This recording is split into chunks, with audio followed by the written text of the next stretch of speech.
Welcome to another episode of Wreck the World. I'm your host, Eddie.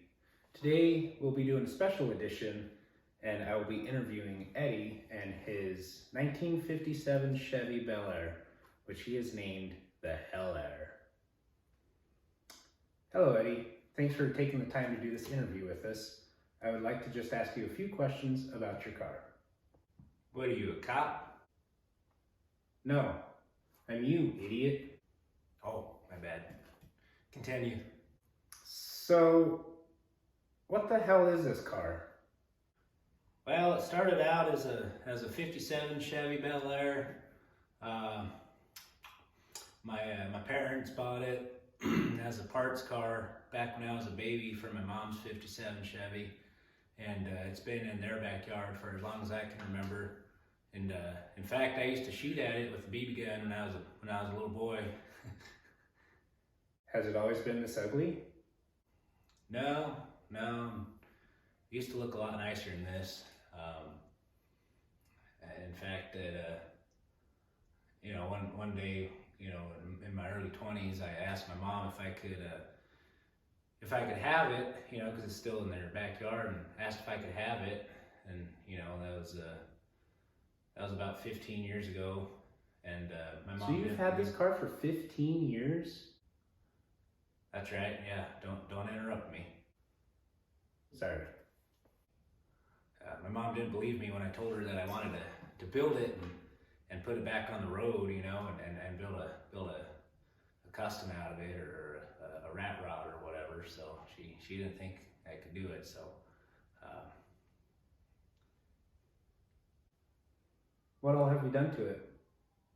well, first thing I needed to get for the car, because it wasn't even a complete car. It was missing all the front end, so I had to find the fenders, I had to find the hood, I had to find the bumpers, and I didn't even have a frame for it. In fact, I got a frame. I found a frame for it from a 55 Chevy, and in fact, that was a good starting point. I knew I wanted the car to be low, so I started on the frame first and did a big C-notch in the back with a rear four-link and air suspension. This is the first time I've ever messed with the four-link, so it took me a few tries to get it right as far as geometry, because it wasn't working, but it's still not right, but at least it goes up and down now. But I'd like to redo it one of these days. The frame turned out pretty good. That's a lie, it didn't.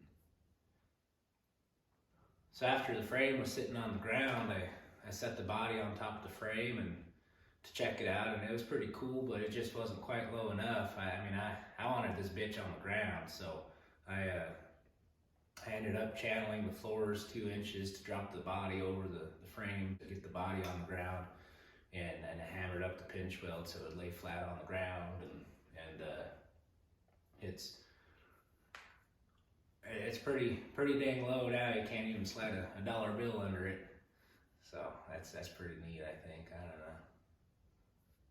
Can you tell me what kind of engine you have in it? 350 4-bolt main with a 2-speed power line. The engine was a basket case when I got it. I had to put it all together. I got it from a friend's dad. What happened to the roof? So after I got the car running and driving, I drove it around for a bit and decided the roof needed to come down a bit to match the rest of the car. So I chopped the roof 5 inches. I took 5 inches out of it. And again, I had never chopped a roof before. This was kind of my practice car. So I did it all by myself. I used floor jacks to kind of help hold up the pieces of the roof while I tacked everything together. And it turned out kind of like shit. I don't like it. I wish I could redo it differently, but I think it looks like shit. Well, it matches the rest of the car. Yeah, thanks.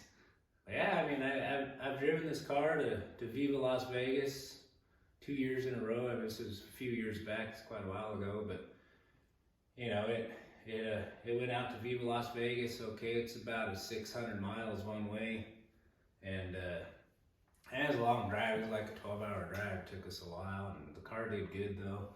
and I don't know, people seem to like it there at the show. It had good feedback, and a lot of people hate it because, you know, I ruined a '57 Chevy, and I mean, yeah, I did. So here, you're pulling into the shop with the Helair to work on it. What's wrong with it? Yeah, a few years back, one of my exhaust pipes kind of fell off. Came loose or something, and fell off. So instead of fixing it and bolting it back on, I cut the other side off to match, and just didn't have any exhaust pipes to run back through the car. It was just the exhaust manifold and a little short nubbin, and I just drove it like that for a long time. But god dang, everywhere I drive it, the exhaust would come in the car and give me a hell of a headache from all the exhaust fumes. So I figured it's about time to fix it and weld the exhaust back on the car. So that way I don't get such a bad headache when I drive it.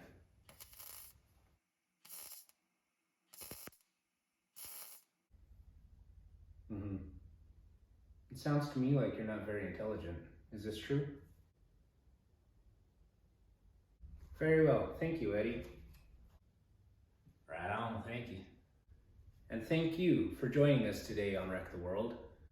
We leave you now with some footage of the Helair in all its glory. Enjoy.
Was that a fart?